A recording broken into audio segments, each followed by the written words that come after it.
So, for today's verse, I've got my Bible with me because it's a passage and I definitely won't be able to remember it all off by heart. So I'm going to read it and then I'm going to explain the download, take home I got from it.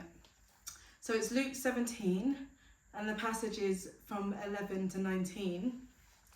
And I'm reading from the King James Version. So it's the story of the 10 lepers. And so it says, "And it came to pass, as he went to Jerusalem, that he passed through the midst of Samaria and Galilee. And as he entered into a certain village, there met him 10 men that were lepers, which stood afar off.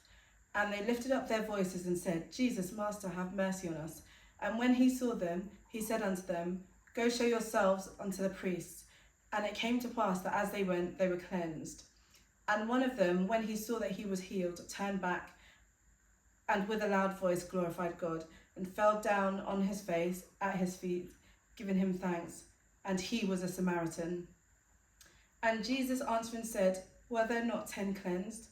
But where are the 9? There are not found that return to give glory to God, save this stranger. And he said unto them, him, Arise, go thy way, thy faith hath made thee whole.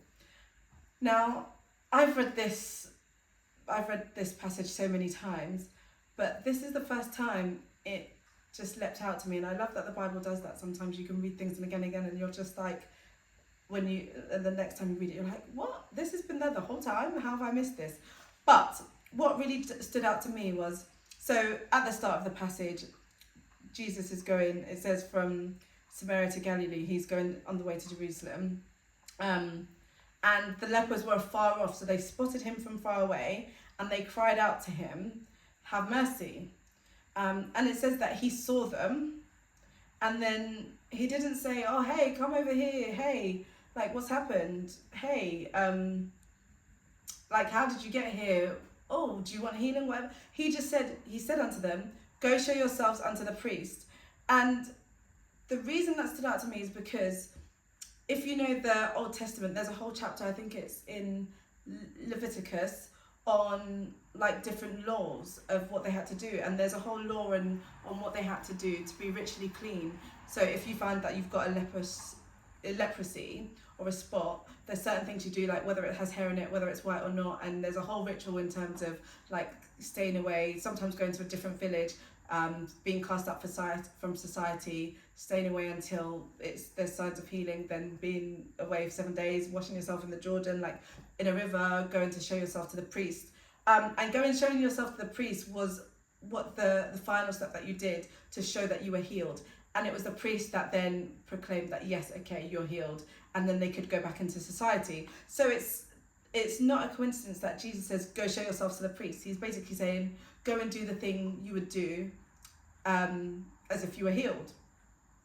Which, first of all, was my first like, whoa, I've never seen that before.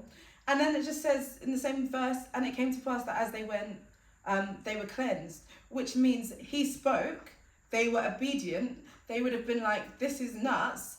We're lepers. He wants us to go to the priest as if we're clean. So it would have taken them an act of faith, and they still were obedient and went and did it. So they had faith. And then it says that as they went, they were cleansed. So it was the faith. And even at the end of the passage, Jesus says it themselves, that your faith has made you whole. But before they even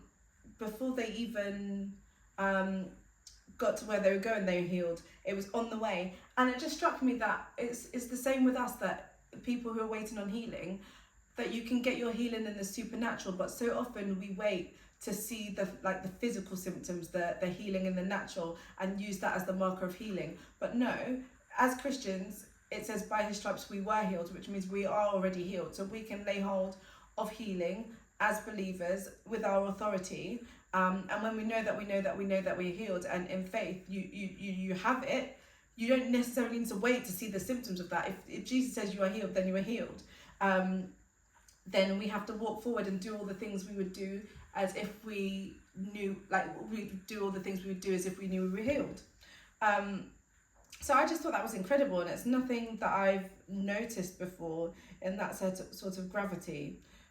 And it says, as you know, one of them turned back when he realized that he was healed. That means they went, like I said, they went on their way. They didn't have their healing. They believed, but he saw, came back and gave thanks. And it says he was a Samaritan, which is so kind because, as you know, the Samaritans were a different race or cultural group that were poorly treated in society. There was lots of tension between Israelites and Samaritans. And I just love anytime it mentions, like in the Good Samaritan or Samaritan woman, it's really Jesus really emphasizing that actually the gospel, the good news, healing, it's for all of us. It's not just for the original group that or God's children, as it was in the Old Testament. We're all God's children, and we can all receive healing. Healing is for all of us. And yeah, I just love that it's a reminder of when you do see your healing in the natural, don't forget to go back and thank God for the thing that you've been praying for. Because I think we can so often pray, God heal me, God heal me, God heal me. And then when we get the thing, we move on to the next problem. But it's actually like, no, we need to actually give thanks. And what we should be doing is giving thanks all the way from even before we get our healing to receiving our healing in the supernatural to receiving it in the natural, praising God just the whole way. So that's my download of the day. I'll see you tomorrow.